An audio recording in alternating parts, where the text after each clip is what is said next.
Welcome to job Bhaskar. আজি আপোনালোকৰ কাৰণে লৈ আছোঁ বহুত ধুনীয়া ৰিক্ৰুটমেণ্ট। শোণিতপুৰৰ পৰা 43 গাঁও প্ৰধানৰ পোষ্ট। শোণিতপুৰৰ কোন কোন ডিষ্ট্ৰিক্ট পৰে, ওচৰে পাঁজৰে সকলোখিনি ভিডিঅ' মই এই ভিডিঅ'ত ক্লিয়াৰ কৰি দিছোঁ। Age, category, education, how to apply, সকলো ধৰণৰ কথা, সকলো ধৰণৰ আপোনালোকৰ মনৰ প্ৰশ্ন এই ভিডিঅ'ত মই ক্লিয়াৰ কৰি দি আছোঁ। এই নটিফিকেশ্যন আউট কৰিছে district commissioner Sonitpur Tezpur release কৰিছে। হয়, টোটেল 43 গাঁও প্ৰধানৰ পোষ্ট নেম হৈছে গাঁওবুঢ়া। টোটেল পোষ্ট হৈছে 43টা আৰু চেলেৰি হৈছে পাৰ মান্থ 14,000 টকা, 14,000 ৰুপিজ পাৰ মান্থ। আৰু এপ্লাই কৰা হ'ব অফলাইনত, কোনো ধৰণৰ অফলাইন নাই, সকলো ধৰণৰ ইয়াতে অফলাইনতে এপ্লাই কৰা হ'ব। আৰু ইয়াতে আপোনালোকৰ এডুকেশ্যন লাগিব HST, মানে 10 পাছ, আপোনালোকৰ মেট্ৰিক পাছ কৰা হ'ব লাগিব। ইয়াতে আপোনালোকৰ বয়স সীমা লাগিব 18 পৰা 38 ইয়াৰ্ছলৈকে। জব লোকেশ্যন হৈছে শোণিতপুৰ ডিষ্ট্ৰিক্ট আৰু লাষ্ট ডেট হৈছে 15 ছেপ্টেম্বৰ। লাষ্ট টাইম 5টা বজা হয়, 15 ছেপ্টেম্বৰ আপোনালোকে লাষ্ট 5টা বজালৈকে আপোনালোকে ইয়াতে এপ্লাই কৰিবলৈ পাৰিব। সেই সময়সীমা আপোনালোকক দিয়া হৈছে। এতিয়া আহোঁ ডিষ্ট্ৰিক্টসমূহ বা এৰিয়াসমূহৰ বিষয়ে, কোন কোন এৰিয়াত আপোনালোকক এইটো এপ্লাই কৰিব পাৰিব।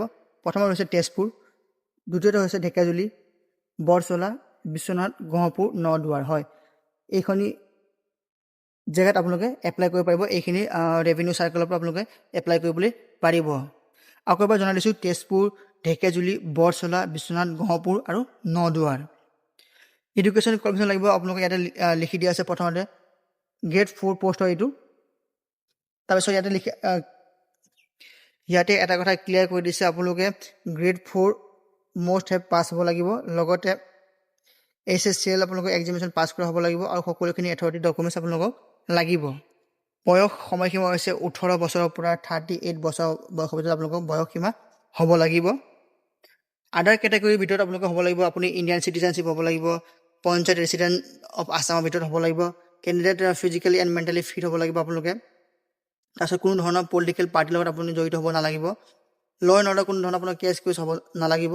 তো এইখিনি সকলোখিনি আপোনালোকে মনত ৰাখিব লাগিব। এইখিনি বস্তু আপোনালোকৰ যাতে হয় বা এইখিনি বস্তু আপোনালোকৰ ঘৰত থাকে।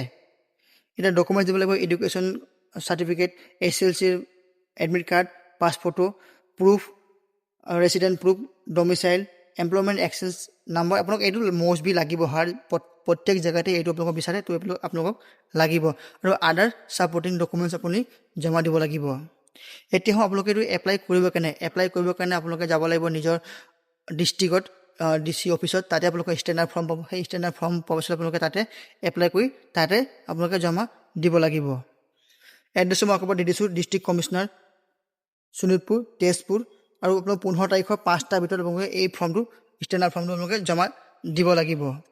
এতিয়া হওঁ চিলেকশ্যন প্ৰচেছটো আপোনালোকৰ এজ পাৰ গভৰ্ণমেণ্ট ৰুল আৰু গভৰ্ণমেণ্ট অথৰিটি জনাব হ'ব। ইয়াতে কোনো ধৰণৰ মেনশ্যন কৰা নাই যে আপোনালোকক কেনেধৰণৰ প্ৰচেছটো লোৱা হ'ব, চাকৰি ইণ্টাৰভিউ হ'ব নে মক টেষ্ট হ'ব, যি ধৰণৰ হ'ব সেইটো সিহঁতে ক'ব। কিন্তু এটা কোনো ধৰণৰ ইয়াতে মেনশ্যন কৰা হোৱা নাই। কিন্তু চেলেৰীৰ কথা কৈ দিছোঁ, চেলেৰী পাৰ মান্থ আপোনালোকৰ 14,000 টকাকৈ পাব। বাকী কোনো ধৰণৰ ইয়াতে এলাউঞ্চ ইয়াতে এড কৰা হোৱা নাই। এটা কথা আপোনালোকে মনত ৰাখিব, আপোনালোকে যদি ফৰ্ম ফিল আপ কৰে তেতিয়াহ'লে বহুত ভালদৰে বিনা হোৱাইটনাৰ, বিনা কাটকুট কৰি আপোনালোকে ফৰ্ম ফিল আপ কৰিব লাগিব। All information provide the application in correct, সকলো ধৰণৰ কাৰেক্ট লিখিব লাগিব। কোনো ধৰণৰ আপোনালোকে ভুল লিখিলে বা এজ প্ৰুফ ভুল লিখিলে কোনো ধৰণৰ নহ'ব। সকলোখিনি বস্তু একুৰেচি লিখিব লাগিব, তেতিয়াহে আপোনালোকৰ ফৰ্মটো ছাবমিট কৰা হ'ব বা তেতিয়া ফৰ্মটো আপোনালোকে একচেপ্ট কৰা হ'ব, নহ'লে ফৰ্মটো একচেপ্ট কৰা নহ'ব। এনেধৰণৰ মোৰ ইনফৰমেশ্যন ভিডিঅ'ৰ কাৰণে চেনেলটো ছাবস্ক্ৰাইব কৰি দিব আৰু নিজৰ বন্ধু বান্ধৱীৰ লগত ভিডিঅ'টো শ্বেয়াৰ কৰি দিব। ধন্যবাদ।